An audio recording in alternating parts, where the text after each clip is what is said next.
엄마 아빠들은 못 말리는 사람들이다. 자기 아이가 상상할 수 없을 만큼 지독한 말썽쟁이라 해도 부모님들 대부분은 여전히 자기 아이가 훌륭하다고 생각한다. 더 심한 부모님들도 있다. 그 부모님들은 자기 아이를 지나치게 숭배하여 눈이 먼 나머지 자기 아이한테서 천재적 자질이 있느니 없느니 그렇게 억지로라도 믿으려고 애쓰는 사람들이다. 뭐 그렇다고 해서 크게 잘못될 것은 없다. 그게 다 사람들이 사는 모습이니까. 다만 한심한 자기 아이를 놓고 부모님들이 똑똑하다고 자랑을 떠벌리기 시작할 때 우리는 이렇게 소리치고 만다. 어이, 여기 양동이 하나 갖고 놔줘. 토할 것 같아. 학교 선생님들은 자기 아이 자랑이 끝도 없는 부모님들한테서 이런 주책 없는 소리를 들어주느라 곤욕을 치르지만 보통 학기 말 통지표를 쓸 때가 되면 선생님들은 냉정한 본연의 자세로 돌아간다. 만약 내가 담임 선생님이라면 이런 주책스러운 부모님들이 숭배해서 맞지 않는 자녀들을 위해 이렇게 쓸 것이다. 귀하의 자녀 막시밀리안은 유감스럽게도 낫재생입니다. 저는 막시밀리안이 학교를 졸업한 후 이 아이가 맡아서 할 수 있는 가족 사업을 차릴 것을 제안하는 바입니다. 왜냐하면 막시밀리안은 그 어디서도 직장을 구하기가 어려울 것이 뻔하기 때문입니다. 아니면 내가 그날 다소 감상적인 느낌에 젖어 있다면 이렇게 쓸 수도 있을 것이다. 메뚜기가 배 부분에 청각기관을 갖고 있다는 사실은 참 신기한 일입니다. 하지만 이번 학기의 성적으로 볼 때 귀하의 자녀 베네사는 청각기관이 전혀 쓸모없는 것으로 판단됩니다. 만약 내가 자연사를 다소 깊이 연구했다면 다음처럼 좀 더 그럴듯하게 말할 수 있지도 않을까? 매미는 땅 밑에서 애벌레로 6년을 보내고 햇빛에서 자유로운 생명체로 있을 수 있는 기간은 단 6일밖에 되지 않습니다. 귀하의 자녀 윌프레드도 우리 학교에서 애벌레로 6년을 보냈습니다만 우리는 여전히 윌프레드가 번데기에서 부화해서 나올 때를 기다리고 있는 중입니다. 유별나게 밉살스러운 여자애라면 난 이렇게 쓰고 싶은 충동을 느낄 것이다. 피오나는 빙산처럼 차디찬 아이입니다. 빙산과 다른 점이 하나 있다면 이 아이의 물 밑에는 아무것도 없다는 점이죠. 이렇게 나는 우리 반 골칫거리들의 학기말 통지표를 쓰는 일에 재미를 들일 수도 있겠다. 하지만 이쯤에서 마치도록 하겠다. 앞으로 해야 할 이야기가 아직 많이 남아있으니까. 이따금 지금까지와는 정반대의 노선을 가지고 있는 부모님들도 만나게 되는데 그 부모님들은 자기 아이에게 전혀 관심이 없는 사람들이다. 이건 앞에서 말한 주책바가지 숭배자들보다 훨씬 더 나쁜 경우라 할 수 있다. 워무드 씨 부부가 바로 이런 부모님에 속한다.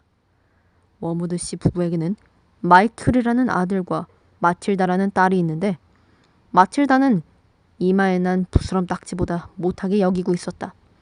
알다시피 부스럼 딱지는 저절로 떨어질 때까지 건드리지 말고 참고 있어야 한다. 그러나 워무드 씨 부부는 하나뿐인 어린 딸을 참고 보지 못해서 당장 떼버리기를 저 멀리 다른 지방으로 보내버릴 수 있는 날이 오기를 눈이 빠지기 기다리고 있었다. 평범한 자기 아이를 마치 부스럼 딱지나 엄지발가락의 때쯤으로 여기는 것도 잘못된 일이지만 만약 그 아이가 감수성이 예민하고 머리가 총명하고 비범한 아이라고 했을 때는 더더욱 잘못된 일이다. 마틸다는 이런 예민함과 총명함을 두루 갖추고 있었고 무엇보다도 머리가 좋은 아이였다.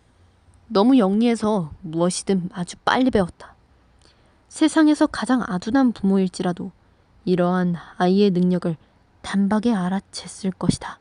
하지만 워무드 씨 부부는 둘 다 어리석었기에 자신들의 시시에 빠진 삶에 정신을 온통 빼앗긴 나머지 자기 딸이 비범한하다는 것을 전혀 눈치채지 못한다. 어느 정도냐면 워무드 씨 부부는 마틸다가 부러진 다리로 집을 기어다닌다 해도 다리가 부러졌다는 사실을 알아챌 수나 있을지 의심이 갈 정도였다. 마틸다의 오빠 마이클은 지극히 평범한 소년이지만 그 여동생 마틸다는 내가 말한 대로 눈이 뒤집어질 만큼 특별한 아이였다. 마틸다는 1살 반이 됐을 때부터 말을 하기 시작했는데 놀랍게도 어른들이 알고 있는 만큼의 어휘력을 갖추었다. 그런데도 마틸다의 부모님은 칭찬은커녕 마틸다를 수다쟁이라고 하면서 어린 여자애는 자고로 조용히 놀아야지 말을 많이 쫑알대서는 안 된다고 나무랬다. 마틸다가 3살이 되었을 때는 집안 여기저기에 흩어져 있는 신문이나 잡지들을 보면서 스스로 읽기를 터득했다. 4살 때쯤에는 글을 빠르고 정확하게 잘 읽을 수 있었기 때문에 마틸다는 진짜 책을 읽고 싶어 했다. 그러나 집에 있는 책이라곤 유일하게 엄마가 보는 쉬운 요리법이라는 책뿐이었다. 마틸다가 이 책을 처음부터 끝까지 읽고 온갖 요리법들을 다 암기했을 때 마틸다는 무언가 좀 더 재미있는 다른 책을 읽고 싶었다. 그래서 이렇게 말했다. 아빠, 저한테 책을 사주실 수 있겠어요? 책이라고? 얘가 갑자기 책은 왜 사달라고 난리야? 읽으려고요, 아빠. 텔레비전이 어떻게 되기라도 했냐? 우리 집에 못되어진 20인치 텔레비전이 있는데 책을 사달라고 졸라? 얘가 점점 떼댕이가 되는구만. 주말을 뺀 거의 매일 오후에 마틸다는 집에 혼자 있었다. 오빠는 학교에 갔고 아빠는 직장에 나갔고 엄마는 13km 떨어진 시내로 빙고놀이를 하러 간다. 워무드 부인은 빙고놀이에 푹 빠져서는 한 주에 닷새는 오후에 빙고놀이를 한다. 아빠가 마틸다에게 책을 사주기를 거절했던 그날 오후, 마틸다는 혼자서 그 마을에 있는 공공도서관에 가려고 집을 나섰다. 그리고 도서관에 도착했을 때 마틸다는 도서관 사서인 펠프스 여사에게 자기소개를 했다. 그러면서 혹시 잠시 앉아서 책을 읽을 수 있는지 물어봤다. 그러자 펠프스 여사는 이렇게 작은 아이가 도서관에 부모님과 함께 오지 않고 혼자 온 것에 조금 놀랐지만 마틸다에게 아주 잘 왔다고 말해주었다. 마틸다가 물었다. 어린이 책은 어디 있나요? 펠프스 여사가 말했다. 저쪽에 좀 낮은 서가에 있단다. 내가 그림이 많은 좋은 책을 골라다 줄까? 마틸다가 말했다. 고맙습니다만 괜찮아요. 저 혼자서 할 수 있어요. 그때부터 매일 오후 마틸다는 엄마가 빙고놀이를 하러 나가자마자 아장아장 도서관으로 걸어가곤 했다. 걸어서 10분밖에 걸리지 않는 도서관에 가면 마틸다는 아늑한 구석에서 조용히 앉아 책을 한 권 한 권 읽으며 멋진 2시간을 보냈다. 마틸다가 도서관에 있는 어린이 책을 샅샅이 다 찾아서 읽었을 때 마틸다는 좀 더 다른 걸 찾으려고 어슬렁 거리기 시작했다.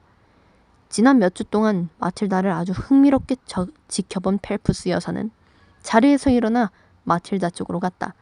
마틸다, 내가 도와줄까? 저 다음에 무얼 읽을까 생각하고 있어요.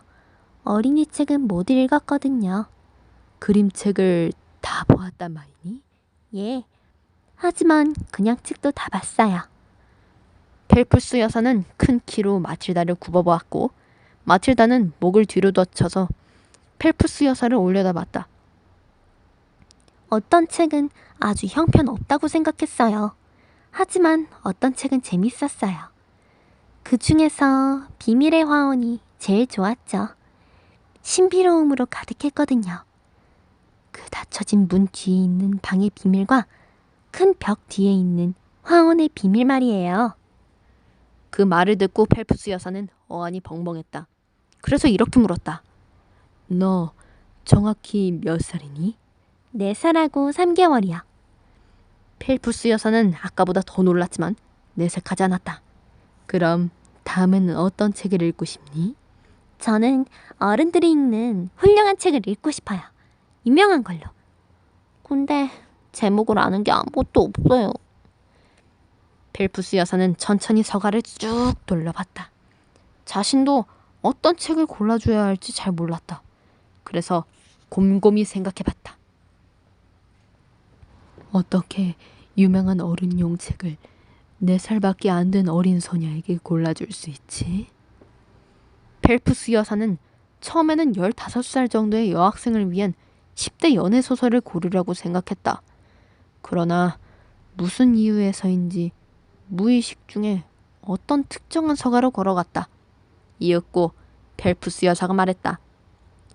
이걸 읽어보렴. 이건 대단히 유명하고 훌륭한 소설이란다. 만일 이 소설이 지루하면 내게 알려주렴. 그럼 내가 좀 더 짧고 쉬운 것으로 찾아줄게. 마틸다가 책의 제목을 읽었다. 위대한 유산 찰스 디킨스 지음. 한번 읽어보고 싶은데요. 펠프스 여사는 생각했다. 내가 미친 게 분명할 거야. 하지만 마틸다에겐 이렇게 말했다. 그럼 물론이고 말고 읽을 수 있을 거야.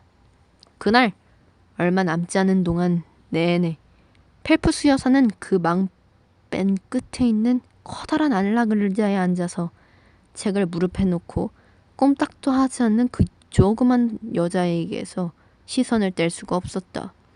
그 아이가 손에 들고 있는 책은 너무 무거웠기에 무릎에 올려놔야 했었는데 책을 읽기 위해서는 아이가 몸을 완전히 앞으로 숙여서 앉을 수밖에 없었다. 그것은 참으로 낯선 광경이었다. 마룻바닥에 발이 닿지 않아서 발랑 올라앉은 머리가 검은 이 꼬마가 핍과 노처녀 하비샴이 곰팡내나는 집에서 벌이는 놀라운 모험들, 그리고 디킨스라는 위대한 이야기꾼이 엮어낸 마법의 주문에 몰입되어 있는 그 광경 말이다. 이 어린 독서가의 움직임이라곤 가끔씩 책장에 넘기기 위해 손을 들어 올리는 것뿐이었다. 펠프스 여사는 그 아이에게 이렇게 말하러 갈 때가 언제나 가장 안타까웠다. 마틸다, 지금이 5시란다. 마틸다가 도서관을 들락거린 첫 주에 펠프스 여사가 물었다. 네 어머니는 매일 여기로 널 데려다주고 또 집으로 데려가고 하시니? 아니요. 우리 엄만 매일 오후에 빙고 놀이를 하러 아일레스버린가? 그곳으로 가버리세요. 엄마는 제가 여기 오는지 몰라요. 그건 옳지 못한 일이야. 내 생각엔 네가 어머니께 여쭈어보는 것이 낫겠구나. 그러지 않는 편이 나아요. 엄마는 제가 책 읽기를 원하지 않으시거든요. 그건 아빠도 마찬가지예요. 그럼 네 어머니 아버지는 네가 매일 오후 빈집에서 뭘 하길 원하시니? 그냥 이리저리 뒹굴거나 텔레비전 보는 거요. 알겠다. 마틸다가 약간 슬픈 기색을 비추며 말했다. 엄마는 제가 하는 것에 전혀 신경을 쓰지 않아요. 펠프스 여사는 차가 바삐 오가는 찻길과 건널목을 건널 때 사고가 나면 어쩌냐 하고 걱정이 되었으나 더 이상 간섭하지 않기로 했다. 그 한 주 만에 마틸다는 411쪽이나 되는 위대한 유산을 다 읽었다. 재밌었어요. 디킨스 같은 다른 책은 없나요? 펠프스 여사는 기막힌 표정으로 대답했다. 아주 많아. 다른 책을 골라다 줄까? 그 후 6개월 동안 펠프스 여사의 세심하고도 자유로운 특별 배려 속에서 마틸다는 다음과 같은 책들을 읽었다. 니콜러스 니클비, 찰스 디킨스 지음, 올리버 트위스트, 이것도 찰스 디킨스 지음, 제인 에어, 샬럿 브론테 지음, 오만과 편견, 데스, 지상으로 내려오다, 김, 투명인간, 노인과 바다, 침묵과 분노, 분노의 포도, 좋은 친구들, 브라이턴 록, 동물농장 등등. 이것은 만만치 않은 작품 목록이었기 때문에 펠프스 여사는 매우 놀랐고 흥분했다. 하지만 이 놀라운 사실에도 불구하고 완전히 넋이 나가 자제력을 잃어버리지 않았던 것은 매우 잘한 일이었다. 이 작은 아이가 이룩한 놀라운 업적을 목격한 사람이라면 누구든지 난리법석을 떨면서 동네방네 소문을 내고 싶어 안달이 났을 테지만 펠프스 여사는 그렇게 하지 않았다. 펠프스 여사는 자신의 분본을 알고 본분을 지킬 수 있는 사람이었기에 다른 사람의 자녀에 대해 간섭하는 것은 쓸데없는 일이라는 것을 오랫동안 잘 알고 있었다. 마틸다가 펠프스 여사에게 말했다. 회밍웨이는 제가 이해 못하는 많은 것들을 이야기하고 있어요. 특히 남자와 여자에 대해서요. 그래도 전 회밍웨이의 작품이 마음에 들어요. 회밍웨이가 이야기를 쓰는 방식은 제가 꼭 그 일이 일어나고 있는 장소에서 그 광경을 직접 보고 있는 것처럼 느끼게 만들어요. 펠프스 여사가 말했다. 훌륭한 작가는 독자를 언제나 그렇게 느끼게 만들어. 그리고 네게 이해할 수 없는 부분에 대해서는 걱정하지 마. 의자에 깊숙이 앉아서 그냥 그 말들이 네 온몸을 촉촉하게 적시게 내버려 두는 거야. 마치 음악처럼. 그럴게요. 그렇게 하겠어요. 너 이거 알고 있니? 도서관에서는 이용자에게 책을 집에 가져갈 수 있게 빌려준다는 건 말이다. 그 사실은 몰랐어요. 저도 그렇게 할 수 있을까요? 물론이지. 네가 읽고 싶은 책을 골랐으면 가지고 와. 내가 그 책을 기록하고 내줄게. 그렇게 되면 그 책은 2주 동안 네 것이 되는 거란다. 네가 원한다면 한 권 이상도 빌릴 수 있어. 그때부터 마틸다는 새로운 책을 빌리고 읽은 책을 돌려주기 위해 일주일에 한 번씩만 도서관에 들렀다.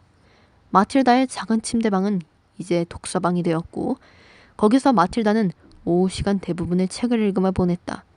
종종 뜨거운 코코아 한 컵을 옆에다 두고서 부엌에 있는 물건들을 꺼내기엔 마틸다의 키가 너무 작았지만 마틸다는 창고에 작은 상자를 보관해두고 무엇이든 원하는 것을 꺼내고 싶을 때 그 상자를 가져다가 그 위에 올라서서 꺼냈다. 마틸다가 만들어 먹는 메뉴는 되게 뜨거운 코코아였는데 우유를 냄비에 데운 뒤 코코아 가루를 섞으면 됐기 때문이다. 가끔씩은 보브릴과 오발틴 이런 것들을 만들어 먹기도 했다. 자기 방으로 뜨거운 음료를 들고 올라가 텅 빈 집의 조용한 방에서 오후 내내 책을 읽으며 보낸다는 거. 그러다 가끔씩 곁에 있는 뜨거운 코코아를 호지하긴다는 것은 크나큰 기쁨이었다. 마틸다는 책을 통해서 새로운 세계를 여행했고 아주 흥미로운 삶을 살아가는 놀라운 사람들을 만났다. 마틸다는 요셉 코랜드와 함께 그 옛날 노칠단 범선을 타고 항해를 떠났고 회밍웨이와는 아프리카로 떠났으며 키플링과는 인도를 탐험했다. 영국의 작은 마을에 있는 자기의 작은 방에 앉아 있으면서 마틸다는 세계 곳곳을 여행했던 것이다.